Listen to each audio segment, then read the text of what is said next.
Doctor Mohammad Yunus বেশ বার বেড়ে গেছে।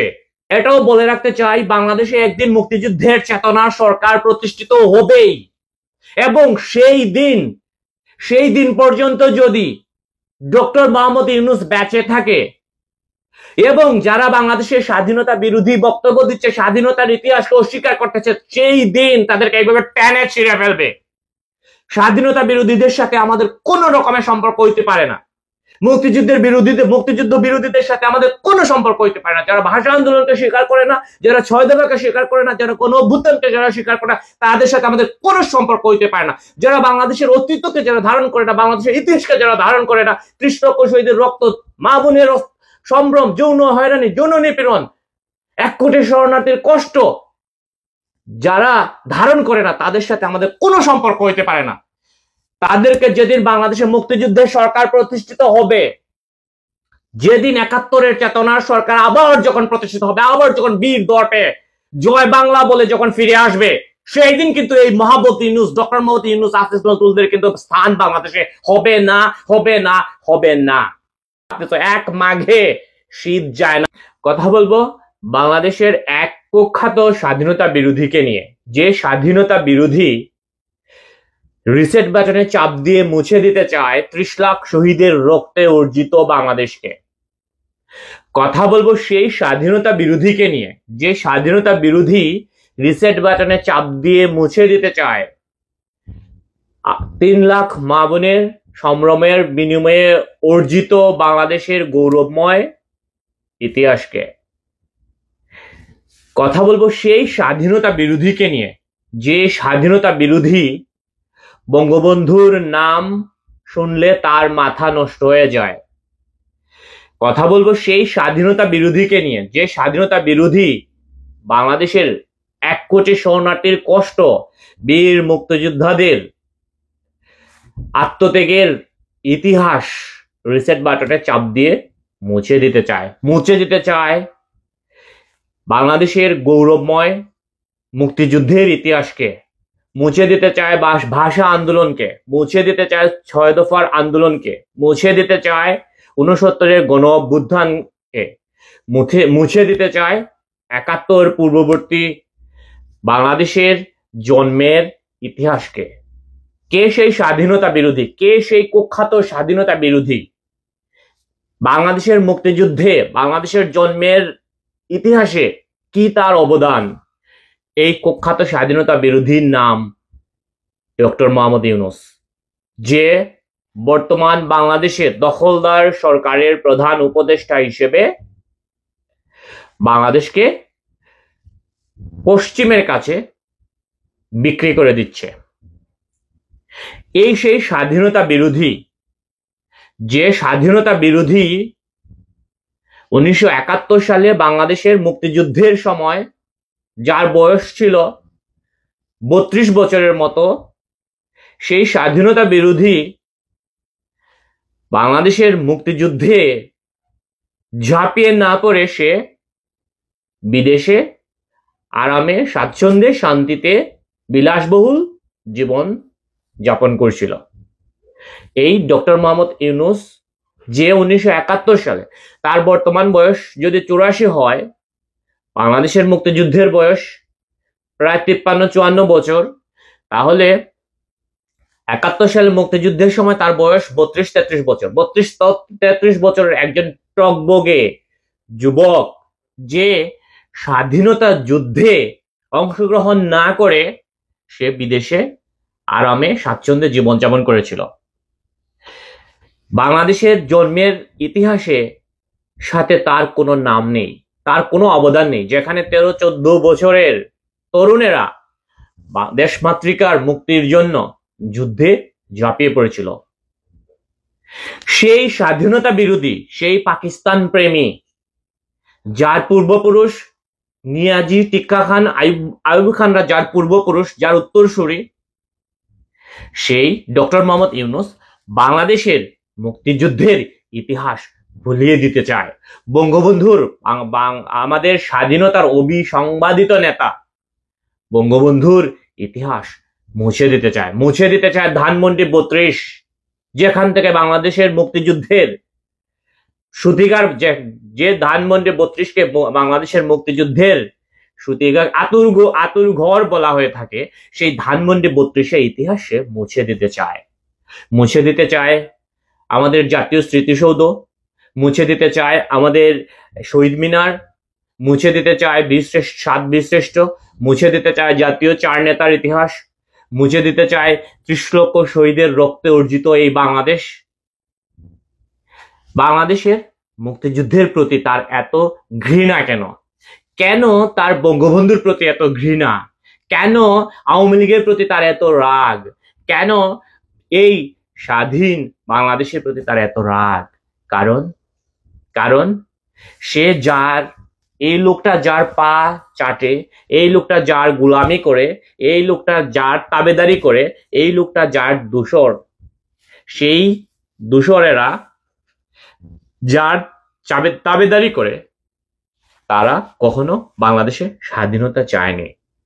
1971 সালে সে যে দেশে বাংলাদেশের স্বাধীনতা যুদ্ধে অংশগ্রহণ না করে, যে দেশে সে আরামে সুখ স্বাচ্ছন্দ্য নিয়ে বিলাসবহুল জীবন যেমন করছিল, শিক্ষকতার নামে বিলাসবহুল জীবন যেমন করছিল, সেই দেশ সরাসরি আমাদের মুক্তিযুদ্ধের বিরুদ্ধে অবস্থান করেছিল। এবং আমাদের এই বাংলাদেশ যাতে কোনোভাবেই যাতে স্বাধীন হইতে না পারে, তার জন্য যত রকমের প্রচেষ্টা চালানো যায়, যত রকমের চেষ্টা চালানো যায়, যত রকমের কৌশল, কূটকৌশল, অপকৌশল যা কিছু অবলম্বন করা যায়, তার সবকিছু ওই দেশটি করেছিল। জাতিসংঘ বাংলাদেশ যখন প্রায় স্বাধীনতা অর্জনের পথে চলে গেছে, যেখানে বাংলাদেশের স্বাধীনতা সূর্য, রক্তে রাঙা সূর্য যখন বাংলাদেশ দেখতে পাচ্ছিল, স্বাধীনতার আর অস্তমিত সূর্য যখন উদয় হতে শুরু করছিল, তখন যখন তারা টের পাইল যে এই দেশকে, এই জাতিকে আর দাবায় রাখা যাবে না, তখন তারা কি করলো? জাতিসংঘে 71 সালে তখন জাতিসংঘে তারা যুদ্ধ বিরতির প্রস্তাব এনেছিল। কারণ কোনোভাবে যদি এই যুদ্ধবিরতি এনে যুদ্ধটা যদি সাময়িকভাবে ঠেকিয়ে রাখা যায়, তাহলে এই দেশটাকে বিশৃঙ্খল অশান্তি দিয়ে রাখা যাবে, বিশৃঙ্খল করে রাখা যাবে। এই দেশে তারা, এই অঞ্চলে তারা সবসময় তারা ছড়ি ঘুরাতে পারবে, তারা খবরদারি করতে পারবে, এই অঞ্চলটাকে, এই উপমহাদেশটাকে তারা কি করে রাখতে পারবে? দাবায় রাখতে পারবে, অন্যের গোলাম করে রাখতে পারবে। এই জন্য তারা কি করেছিল? যুদ্ধ বিরতির প্রস্তাব এনেছিল। এই ডক্টর মোহাম্মদ ইউনূস যার গোলামি করে, যার কথায় উঠে, যার কথায় বসে, যার কথায় সামনে যায়, যার কথায় পেছনে যায়, যার কথায় দাঁড়ায় থাকে, সেই দেশ 71 সালে বাংলাদেশের স্বাধীনতা চায় নাই।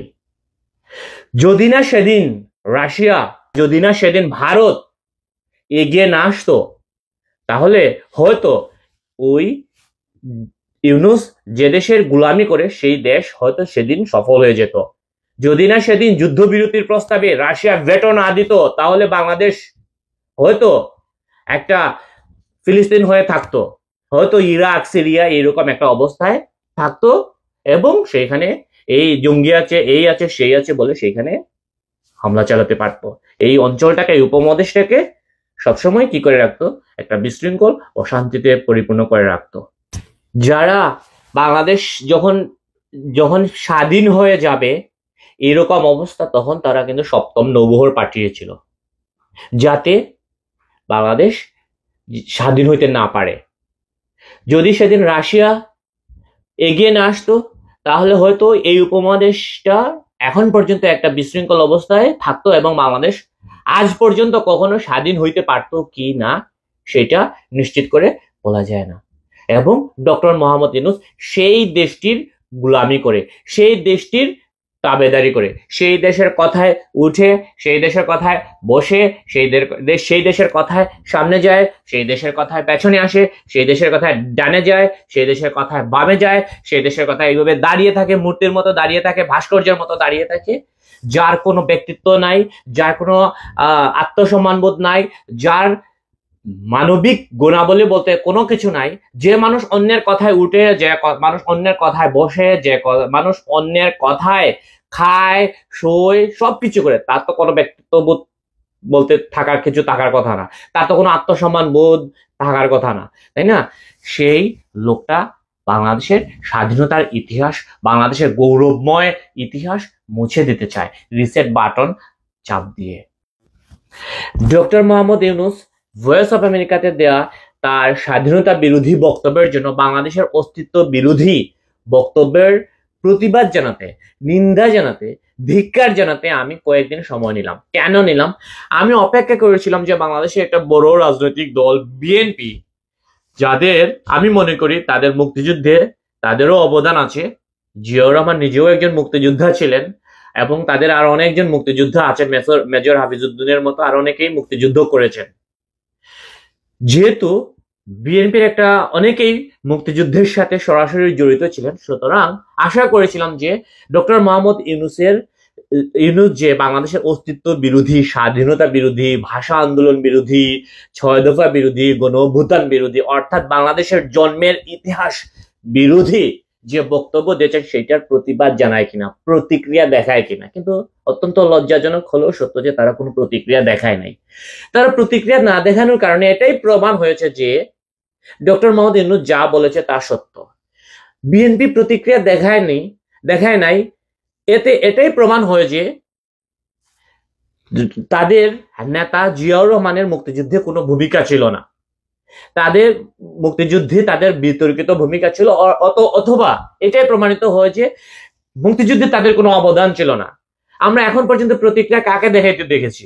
আমরা দেখেছি শুধুমাত্র আওয়ামী লীগকে এই ডক্টর মোহাম্মদ ইউনূসের বক্তব্যের প্রতিবাদ জানাতে আমরা দেখেছি, নিন্দা জানাতে দেখেছি, আর কয়েকজন জেডাই খান পান্না ভাইয়ের মতো কয়েকজন মুক্তিযোদ্ধাকে এই বক্তব্যের প্রতিবাদ জানাতে, ডক্টর মোহাম্মদ ইউনূসের বক্তব্যের প্রতিবাদ জানাতে দেখেছি। কারণ এই মানুষগুলা, এই দলগুলা এই মুক্তিযুদ্ধকে ধারণ করে, বাংলাদেশের ইতিহাসকে ধারণ করে। এই জন্য যারা মুক্তিযুদ্ধকে ধারণ করে, মুক্তিযুদ্ধের স্পিরিটকে যারা ধারণ করে, 30 লক্ষ শহীদের আত্মত্যাগকে যারা সম্মান করে, মা বোনের আত্মত্যাগকে যারা সম্মান করে, 1 কোটি শরণার্থীর কষ্ট থেকে মুক্তিযুদ্ধের যে বীরত্ব গাথাকে যারা ধারণ করে, সেই মানুষগুলাই কিন্তু, সেই দলটি কিন্তু এইটার প্রতিবাদ জানিয়েছে। যারা সত্যি সত্যি রণাঙ্গনে যুদ্ধ করেছেন তারা এটার প্রতিবাদ জানিয়েছেন। বিএনপি প্রতিবাদ জানায়নি। বাংলাদেশে আর কোন দলকে আমি এখন পর্যন্ত ডক্টর মোহাম্মদ ইউনূসের বক্তব্যের প্রতিবাদ জানাতে আমরা দেখিনি। আমি মুক্তিযুদ্ধের চেতনা ধারণকারী, মুক্তিযুদ্ধের সপক্ষের একজন মানুষ হিসাবে, আমি 30 লক্ষ শহীদের রক্তে অর্জিত বাংলাদেশের পতাকা ধারণকারী একজন মানুষ হিসাবে আমি ডক্টর মোহাম্মদ ইউনূসের বক্তব্যের তীব্র নিন্দা জানাচ্ছি, প্রতিবাদ জানাচ্ছি, ধিক্কার জানাচ্ছি, ঘৃণা জানাচ্ছি। এবং এটাও বলে রাখতে চাই, বাংলাদেশে একদিন মুক্তিযুদ্ধের চেতনার সরকার প্রতিষ্ঠিত হবেই, এবং সেই দিন পর্যন্ত যদি ডক্টর মোহাম্মদ ইউনূস বেঁচে থাকে এবং যারা বাংলাদেশের স্বাধীনতা বিরোধী বক্তব্য দিচ্ছে, স্বাধীনতার ইতিহাসকে অস্বীকার করতেছে, সেই দিন তাদেরকে এইভাবে টেনে ছিঁড়ে ফেলবে। স্বাধীনতা বিরোধীদের সাথে আমাদের কোন রকমের সম্পর্ক হইতে পারে না, মুক্তিযুদ্ধ বিরোধীদের সাথে আমাদের কোনো সম্পর্ক হইতে পারে না। যারা ভাষা আন্দোলনকে স্বীকার করে না, যারা 6 দফাকে স্বীকার করে না, যারা কোনো অভ্যুত্থানকে যারা স্বীকার করে না, তাদের সাথে আমাদের কোনো সম্পর্ক হইতে পারে না। যারা বাংলাদেশের অস্তিত্বকে যারা ধারণ করে না, বাংলাদেশের ইতিহাসকে যারা ধারণ করে না, 30 লক্ষ শহীদের রক্ত, মা বোনের সম্ভ্রম, যৌন হয়রানি, যৌন নিপীড়ন, 1 কোটি শরণার্থীর কষ্ট যারা ধারণ করে না, তাদের সাথে আমাদের কোনো সম্পর্ক হইতে পারে না। তাদেরকে যেদিন বাংলাদেশে মুক্তিযুদ্ধের সরকার প্রতিষ্ঠিত হবে, যেদিন 71-এর চেতনার সরকার আবার যখন প্রতিষ্ঠিত হবে, আবার যখন বীর দর্পে জয় বাংলা বলে যখন ফিরে আসবে, সেই দিন কিন্তু এই মোহাম্মদ ইউনূস, ডক্টর মোহাম্মদ ইউনূস, আসিফ নজরুলদের কিন্তু স্থান বাংলাদেশে হবে না। ডক্টর মোহাম্মদ ইউনূস বেশ বার বেড়ে গেছে। আমরা যারা স্বাধীনতাকে ধারণ করি, মুক্তিযুদ্ধকে ধারণ করি, আমাদের পিঠ দেয়ালে ঠেকে গেছে। আর যখন দেয়ালে পিঠ ঠেকে যায়, তখন সামনে এগিয়ে যাওয়া ছাড়া আর কোনো উপায় থাকে না। আমরা মুক্তিযুদ্ধকে যারা ধারণ করি, আমরা আবার ফিরে আসবই, এটার প্রতিবাদ করব। ডক্টর মোহাম্মদ ইউনূস, এইটার জবাব দিতে হবে।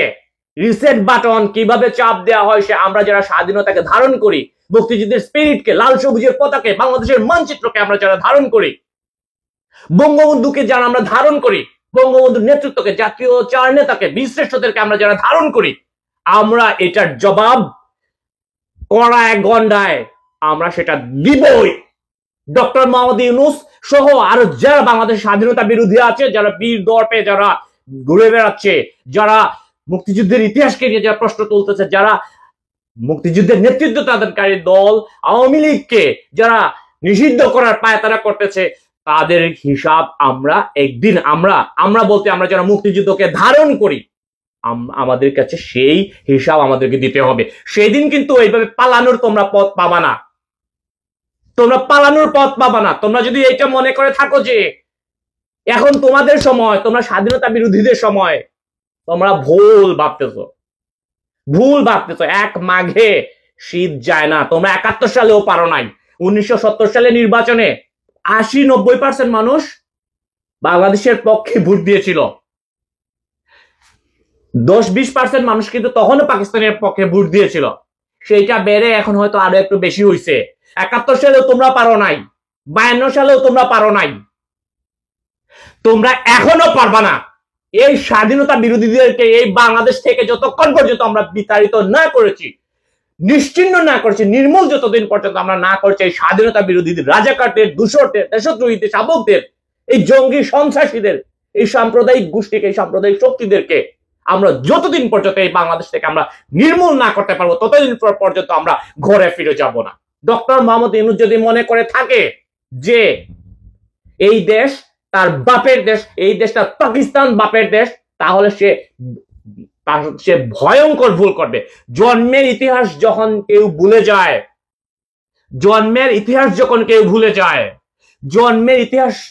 ভুলে যায়, তখন তার নিশ্চিহ্ন হয়ে যাওয়া ছাড়া আর কোনো পথ থাকে না। ডক্টর ইউনূস 84 বছর বয়সে এসে বিমূর্তি দেখাচ্ছে। তীব্র প্রতিবাদ জানালাম, তীব্র নিন্দা জানালাম, তীব্র ধিক্কার জানালাম। আমরা মুক্তিযুদ্ধের চেতনা ধারণকারী এই বাংলাদেশকে আমরা আবারও ধর্ম, বর্ণ, লিঙ্গ নির্বিশেষে সাম্প্রদায়িক সম্প্রীতিতে ভরপুর এক বাংলাদেশ আমরা বানাবোই।